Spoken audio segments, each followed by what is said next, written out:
Shalom Uvracha, mes bien chers, ce Shabbat, Parashat Balak. Balak, c'est en fait le roi de Moab qui se sent menacé par l'approche du peuple d'Israël et qu'il sait très bien que par une guerre conventionnelle, il ne va pas gagner.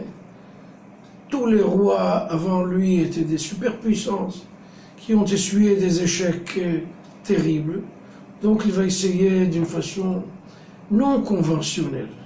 Il va essayer avec quelqu'un, un grand maître des Goyim qui s'appelle Bilam, et que lui peut-être va essayer, chas v'shalom, de maudire le peuple d'Israël, et comme ça il va pouvoir avoir une grande victoire. Et effectivement, Bilam est recruté pour cette mission. Il arrive et il essaye de maudire. Nos sages se demandent pourquoi Kadosh Baruch Hu ne l'a pas stoppé, ne l'a pas arrêté, ne l'a pas fermé la bouche pour ne rien, pour ne pas médire, pour ne pas maudire, chas v'shalom, le peuple d'Israël. Comment se fait-il qu'il a laissé faire? Eh bien, sachez que le Zohar dit que le jour où il a voulu insulter, maudire, c'était Rosh Chodesh Elul. Le premier Elul, c'est en fait les 30 jours de repentir des Selirot. Et en fin de compte, il s'est dit, ce mois-ci, c'est un mois de miséricorde.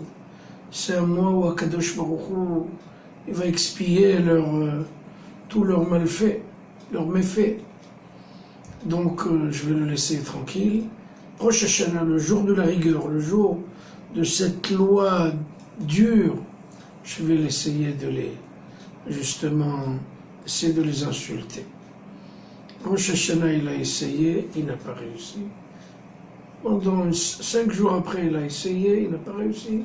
5 jours après, c'est le jour du grand pardon, et Yom Kippour, il n'a pas réussi. En sachant pertinemment qu'un Kadosh Baruch Hu, à un moment très court, où il est énervé.